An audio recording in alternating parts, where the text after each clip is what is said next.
Welcome everyone, I'm Simone Parisotto, and this is the webinar series of AI and Arts Interest Group from the Alan Turing Institute. And before starting, I want just to remind that this is a recorded event and video will be uploaded on our YouTube channel. So by staying with us, you agree with this policy. And also would like to ask attendees to mute their microphone and turn off their camera, please. So AI and Arts is an interest group at the Alan Turing Institute in the UK, promoting cross-disciplines interactions between the arts and STEM disciplines, particularly related to the usage of artificial intelligence in the art sector. And one of our activities involve also the organization of this webinar session. This is the last event before the summer break, but do not worry because we will be back in autumn with many other exceptional speakers as today and the past ones. And if you would like to stay in touch with us, I would like to invite you to visit our webpage and subscribe to our newsletter. And I will put the references in the chat soon. So today we have two speakers, two younger PhD researchers that share their work with us. The first one is Francien Bossema from the Centrum Wiskunde en Informatica in Amsterdam. She's part of the Impact for Art research project that involves an active collaboration between the Computational Imaging Research Group and the Rijksmuseum. And she will talk today about tailoring X-ray imaging techniques for dendrochronology of large wooden objects. So please, Francine, the stage is yours. Thank you, Simone, for the introduction and the invitation. I'm very happy to be here and share some of our work with you all. Let me share the screen.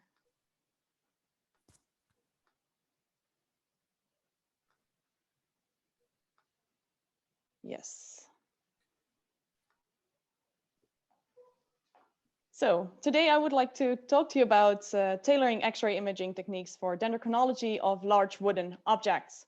I'm a PhD student at the Centrum Wiskunde en Informatica in Amsterdam, or the Center for Computer Science and Mathematics, and the Rijksmuseum in Amsterdam. My PhD supervisors are Erma Hermans and Joost Batenburg. And my project is part of a larger project called the Impact for Art project, which is a collaboration between the Rijksmuseum and the CWI on the topic of computed tomography, CT imaging for cultural heritage research. Computed tomography, quick overview, is the combination of multiple X-ray images or radiographs from different viewpoints of the object. And these multiple images are then combined into a 3D reconstruction using computational reconstruction algorithms. Because X-rays are attenuated based on the thickness and the density of the materials, this means that we get a 3D reconstructed image of the internal features of the objects. This means that we can slice through the object and investigate the internal features without destroying it or damaging it. An application that we have found very useful and that has also been investigated before is dendrochronology, to use the CT imaging to make the tree rings visible in wooden objects.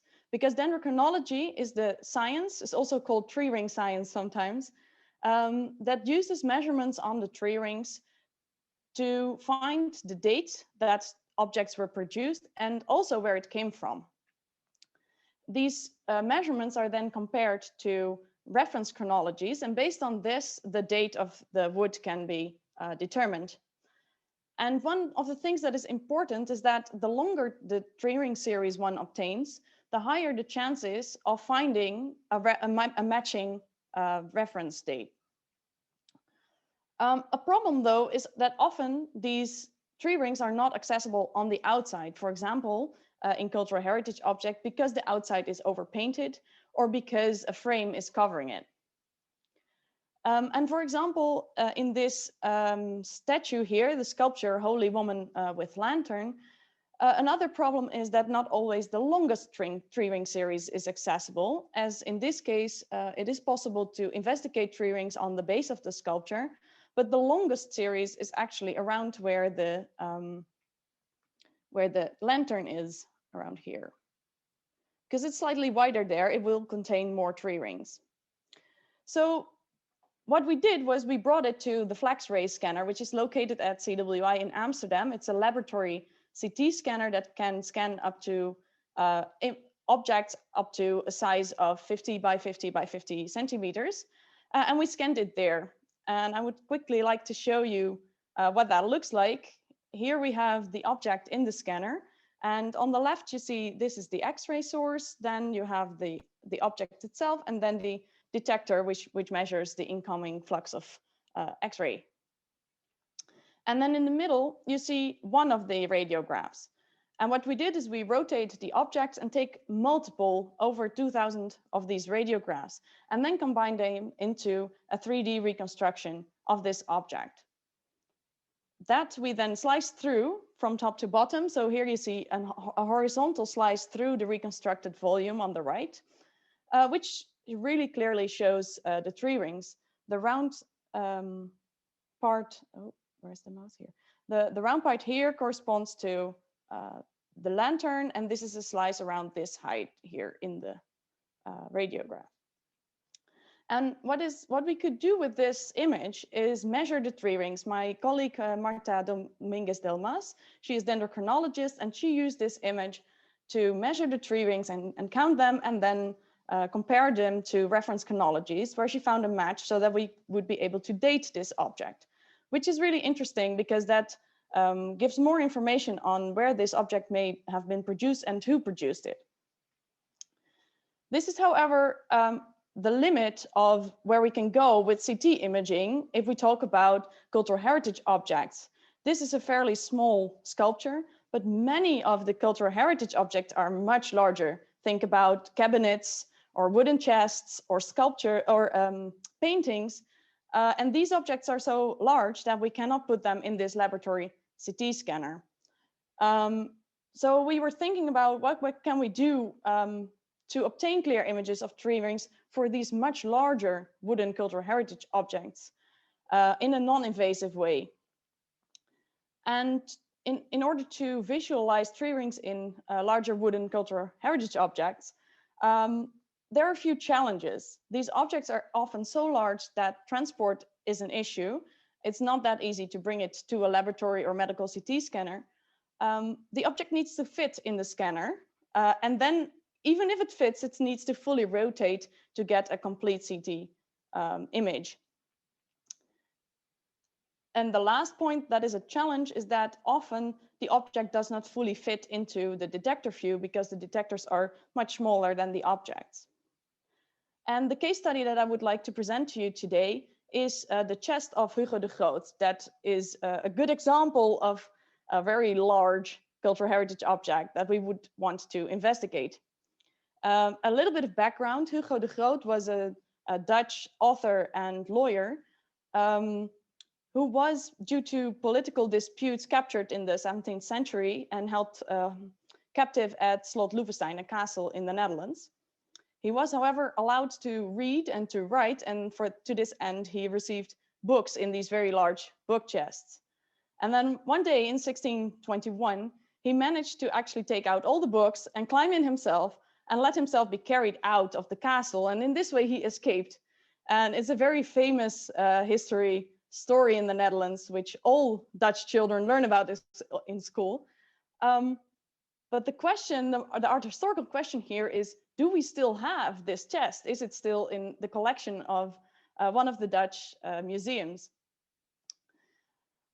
And actually, there were three possible candidates, three chests that could have been the original one in which he escaped his imprisonment. So the question was, could we use dendrochronology in order to see whether one of these chests would be too young? Because we know that in 1621, Hugo de Groot escaped in the chest. So if we could prove that the wood from one of these chests would be cut after 1621, the chest would be too young and therefore we could exclude it.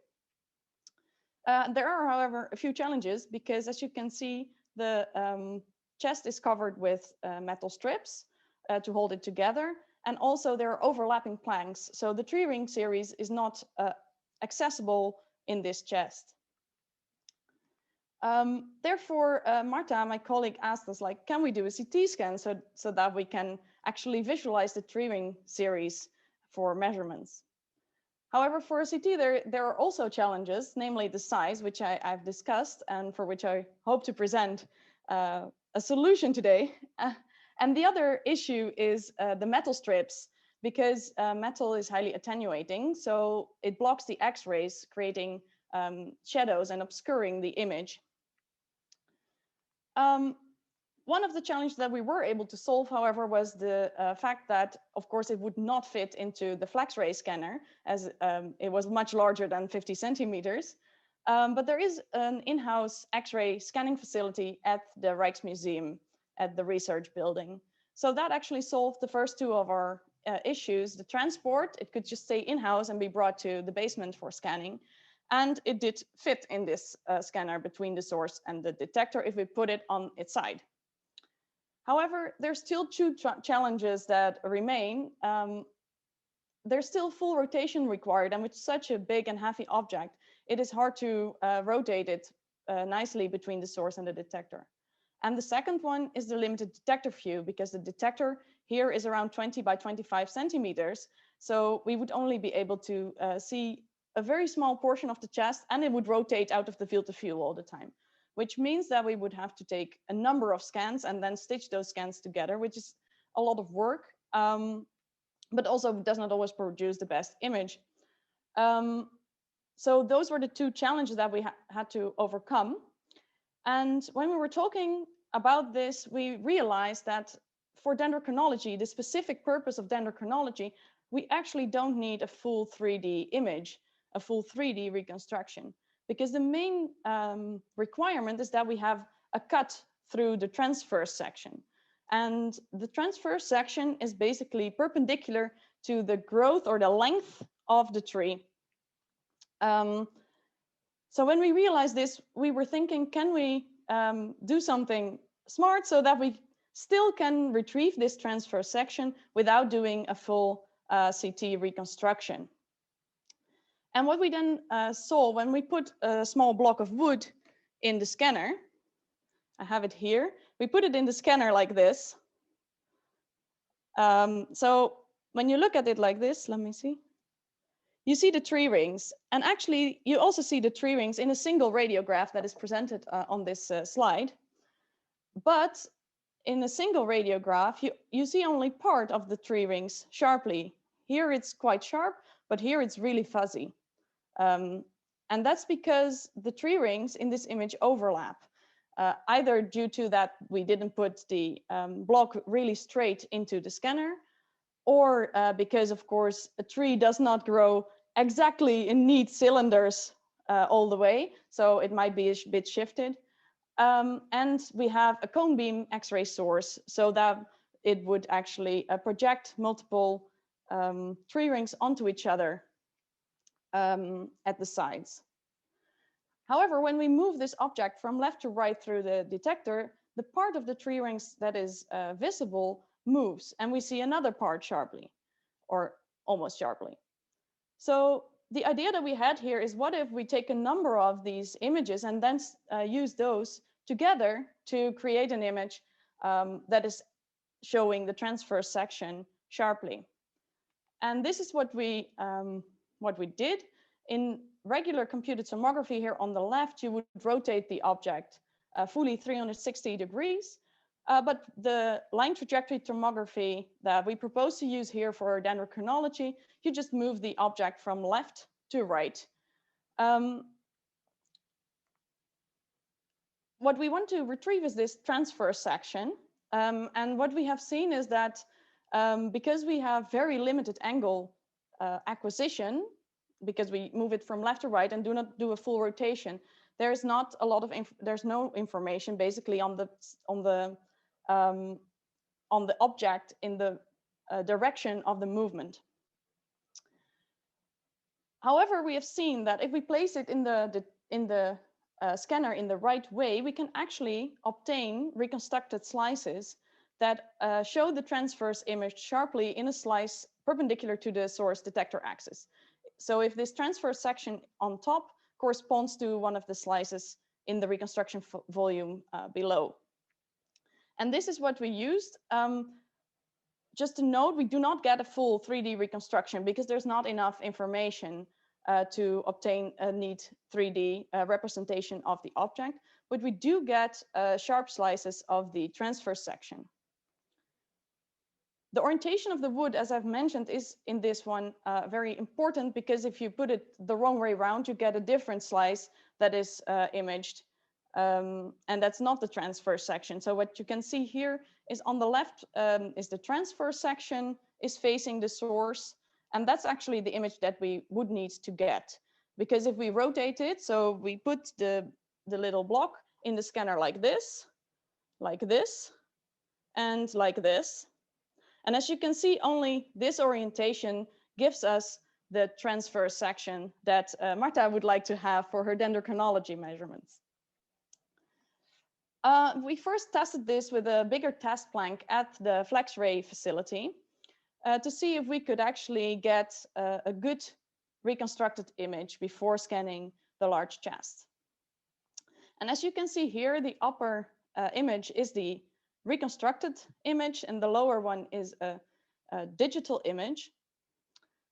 The green markers show where the tree rings were measured by Marta.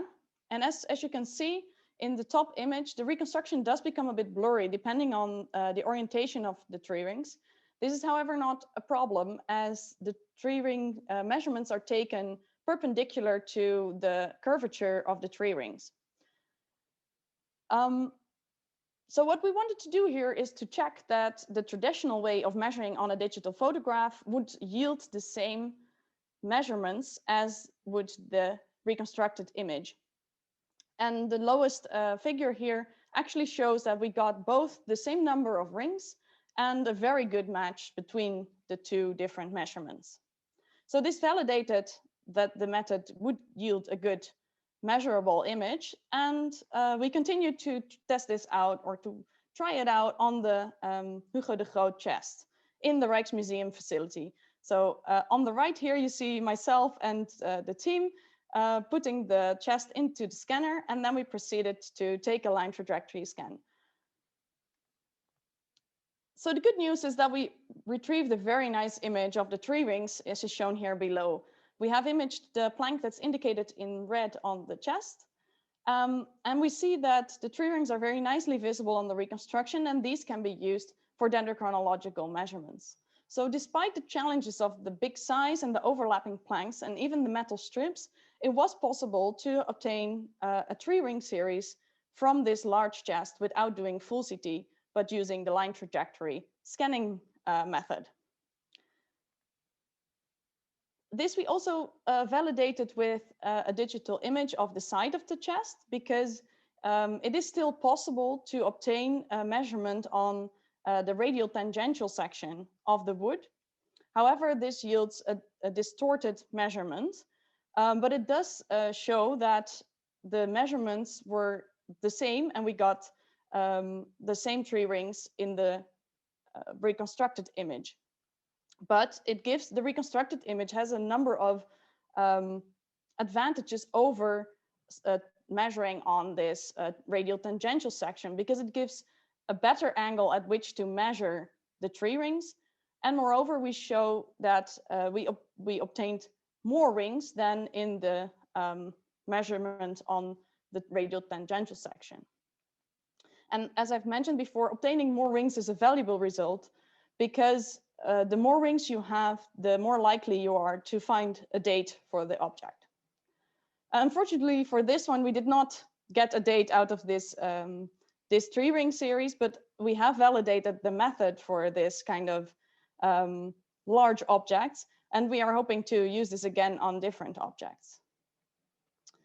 I think this is a very nice example of a very interdisciplinary team, where the contributions of everyone were very important. We needed both the knowledge of the computer scientists, of the dendrochronologists, of the conservators, and the art historians. And the nice thing is that this eventually was broadcasted in a television series for the Dutch television for a very wide audience. This whole project was initiated by the head of the Conservation and Science Department of the Rijksmuseum, Robert van Lang, who initially asked the question whether we could exclude one of those three chests based on the dendrochronological measurements. And because this interdisciplinary research is so important, I would like to thank all the people who worked on this, because we could not have done it without very intensive collaboration between us.